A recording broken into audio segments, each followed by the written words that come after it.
Bienvenidos. En este video vamos a hablar sobre la selección natural.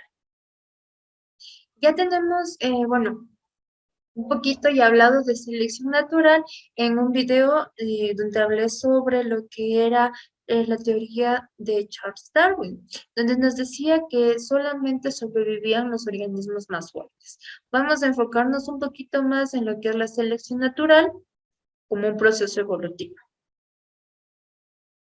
Los seres vivos que habitan en la naturaleza experimentan cambios que generan características y aspectos diferentes, y todos estos cambios se los producen con la finalidad de que los organismos puedan adaptarse y logren sobrevivir.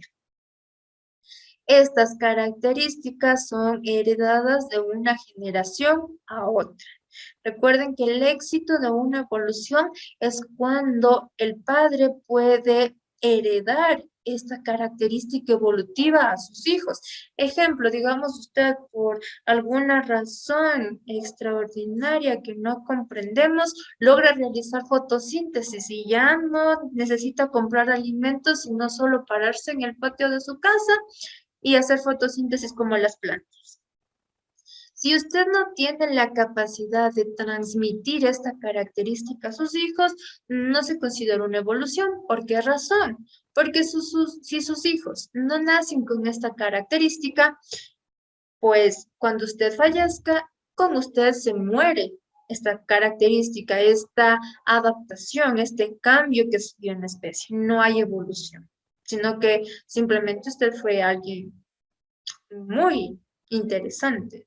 Alguien que por alguna razón extraña de la vida tuvo este cambio. La selección natural es un proceso bastante dinámico y su relación con la adaptación o no a los individuos. Un individuo se adapta o no se adapta a un ecosistema, evoluciona o no evoluciona en relación a la selección natural. Recuerde que la selección nos permite que solamente sobrevivan los organismos fuertes. Si usted tiene un proceso evolutivo o una característica, modificó algo de su cuerpo que chuta, es algo sorprendente, usted puede hacerse invisible, pero usted no es uno de los más fuertes dentro del grupo de las especies, y usted se muere, como usted se muere esta característica, ya no va a haber evolución. Algunas adaptaciones pueden ser físicas, un ejemplo, los cactus. Y me va a decir, ¿cuál es la adaptación de los cactus? Bueno, pues los cactus son plantas que las encontramos en lo que son las zonas desérticas, las zonas donde no hay agua. Fue la adaptación de los cactus?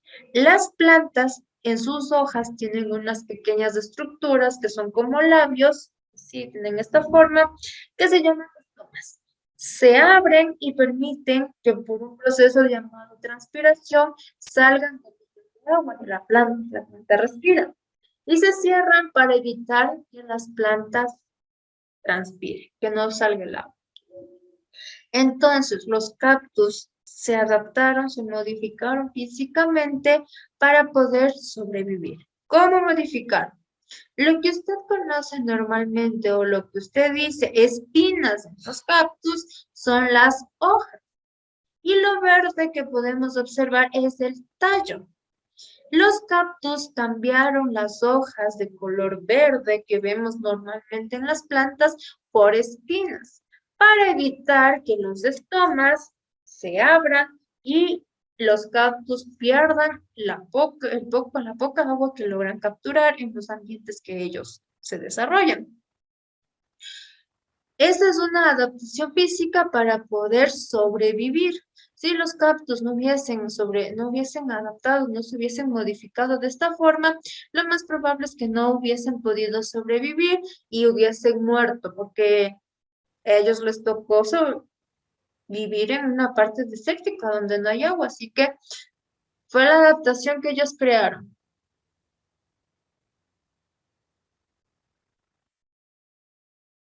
Los principios de la selección natural. Charles Darwin propuso el modelo de la selección natural con el objetivo de explicar la aparición de nuevas especies. Recuerde que Charles Darwin siempre nos hablaba sobre evolución. Él nos da 3 principios de la selección natural. El primer principio nos habla de la variación. Nos dice que son las diferencias de características que existen en cada especie o en una población. Por ejemplo, la morfología, la fisiología o el comportamiento, variación.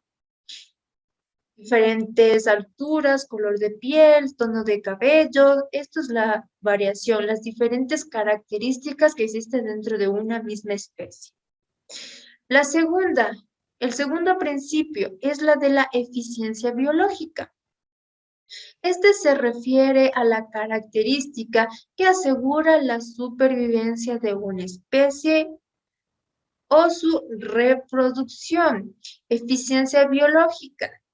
Recuerde siempre, para poder garantizar un proceso evolutivo exitoso, se debe de tener descendencia.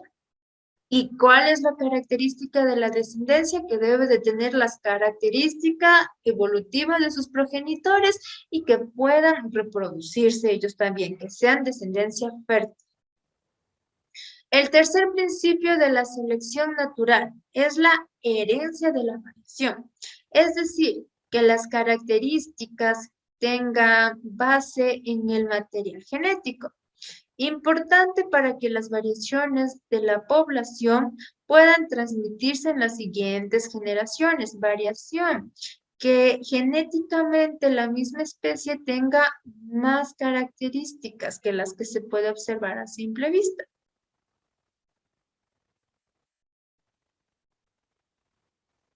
Aquí tenemos un ejemplo. Hay 2 grupos de ratones. Nos dice que una población de ratones está formada por individuos de colores claros y la otra está conformada por individuos de colores oscuros. Al existir 2 colores, se cumple con la primera ley de la condición, que era la variación de características, que dentro de la misma especie existan diferentes características. ¿Cuál es la característica diferente en esta población de ratones? El color. Unos son claros y otros son oscuros. Se cumple la primera ley de selección natural, variación de características. Cuando estos ratones se reproducen, se puede contabilizar que existen más descendientes de color oscuro. Este corresponde al segundo principio, el de las variaciones asociadas al éxito reproductivo. Aquí nos dice o nos podemos dar cuenta que el éxito reproductivo de los ratones fue hacia los ratones de color oscuro. Por eso existen más descendientes, más hijos de este color oscuro, de estos ratones. El color oscuro ha sido transmitido a las generaciones siguientes. Es decir, que a través del material genético, la característica relevante y se transmite a las siguientes generaciones. Se acuerda que la última condición de la selección natural nos decía que una especie debe de tener más características de las que vemos.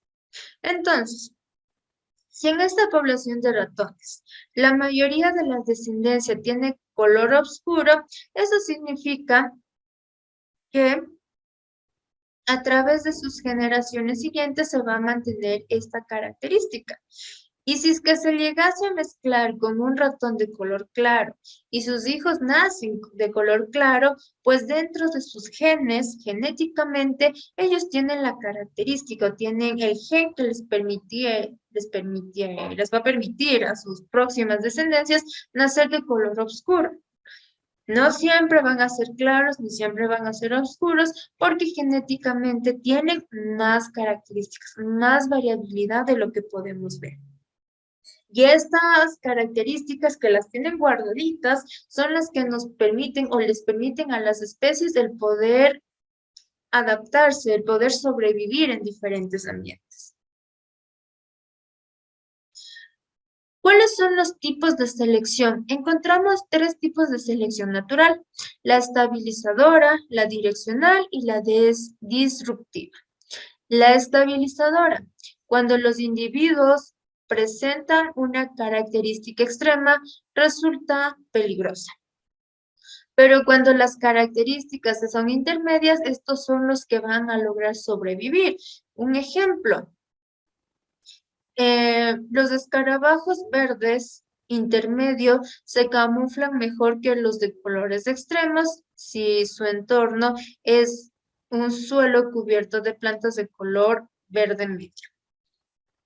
Digamos que existen tres tipos de escarabajos de color verde.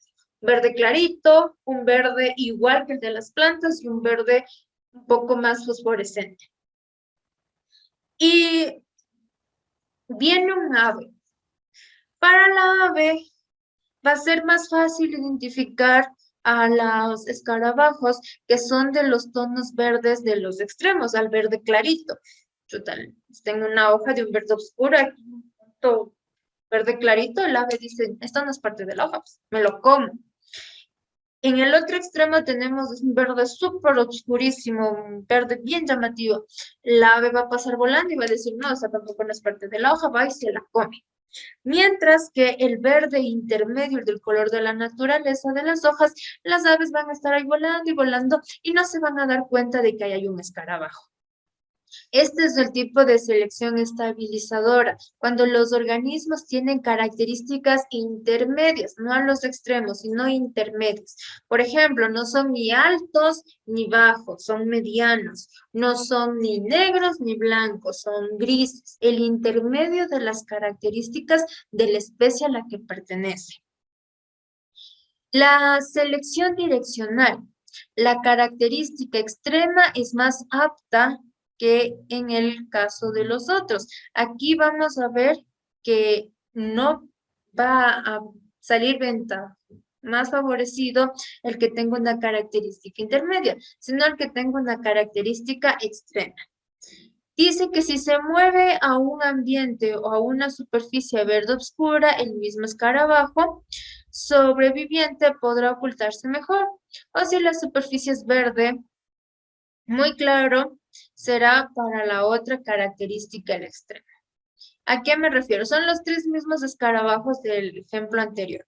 Pero ahora me dice que la naturaleza ya no es un verde intermedio, es un verde más oscuro. Entonces ahí le va a favorecer al que estaba en el extremo, en el escarabajo de color verde oscuro. Ya no al escarabajo de un color intermedio ni al claro, sino al del verde oscuro. Y también tenemos la selección disruptiva. Las dos características externas son más aptas que las intermedias.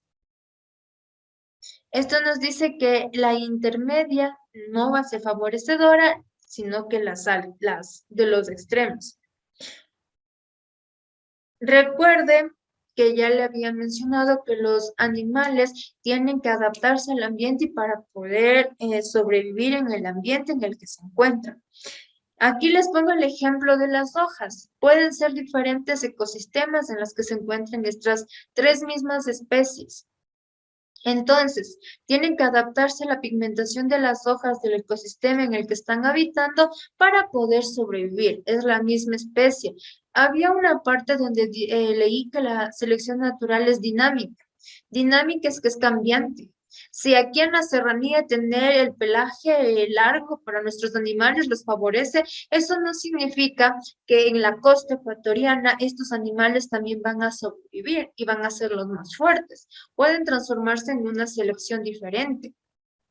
Si en la Amazonía ecuatoriana, o digamos, en la Amazonía ecuatoriana, nuestro jaguar es el rey de la Amazonía, logra sobrevivir, es el máximo depredador, eso no significa que trayéndolo a la serranía ecuatoriana él va a sobrevivir, porque estamos hablando de otro ambiente.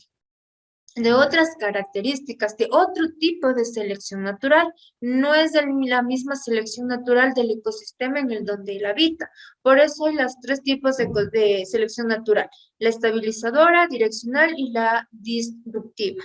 Estas van en relación al ecosistema en el que se está desarrollando cada organismo. La selección artificial también existe. En esta actúa el ser humano, quien es el encargado de seleccionar las características que él considera o que él quiere eh, conservar dentro de una especie. Un ejemplo, digamos que el ser humano, por ejemplo, los elefantes. Bueno, no es antes, aún. Las personas matan mucho a los elefantes porque quieren sus colmillos de marfil. Una selección artificial, extremista. Hay existen los elefantes de colmillos muy grandes, los intermedios y los pequeños. Los cazadores de estos, las personas que se dedicaban al tráfico de colmillos, lo que ellos querían eran los colmillos más grandes. Entonces ahí estar a los extremos, al tener el colmillo más grande, eso era desventajoso, porque todos los cazadores iban a ir en búsqueda de los elefantes de colmillos grandes. Y sucedió. Iban buscando a los elefantes de colmillos más grandes. Y los iban matando. Y a los elefantes de colmillos pequeños los ignoraban. Ahí fue una ventaja estar al extremo de los colmillos pequeños. Les ayudó a sobrevivir. ¿Qué fue lo que pasó? El ser humano seleccionó solo los elefantes de colmillos grandes y los fue matando, matando, matando, matando. Desapareció esa especie. Ahora solo quedaban los colmillos medianos y los pequeños, que lograron sobrevivir. Otro ejemplo, los seres humanos, usted tiene, digamos, una vaquita y su vaquita produce mucha leche. ¿Usted qué es lo que va a hacer? Va a buscar la manera de que esa característica de producir mucha leche se reproduzca en otras vacas.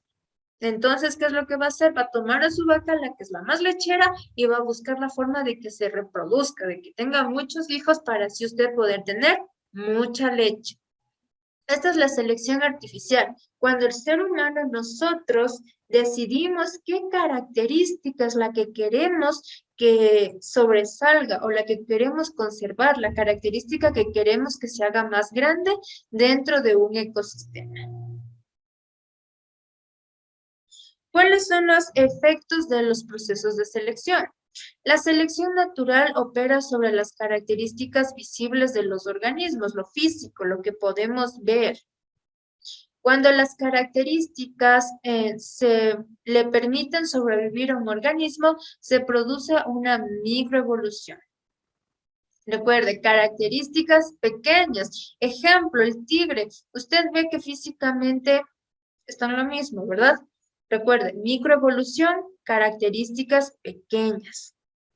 El tigre, los tres son tigres, pero el uno es blanco con negro, el otro es un anaranjado con negro y el otro es más blanquito, pero los tres son tigres. Son características en pequeños rasgos, no sumamente inmensas. Cuando es un cambio en pequeños rasgos, se habla de una microevolución. Mientras que hablamos de una macroevolución cuando son características que ocurren en grandes cambios. Un ejemplo, ahí tenemos, está un super dinosaurio y después una gallina. Es un cambio brutal. ¿Cómo pasamos de ese super depredador ahora a un animal que nosotros lo consumimos? Eso es una macroevolución, cuando son cambios muy grandes, son cambios tan grandes que no podemos ya ni siquiera encontrar una similitud entre las especies. Una microevolución son cambios muy pequeños que no cambian, no modifican completamente a la especie, sino solo pequeños aspectos físicos entre ellos. Y todos estos cambios se los produce con el objetivo de que la especie pueda sobrevivir. El video de esta clase concluye en esta diapositiva. Espero que la información brindada le ayude en su formación académica.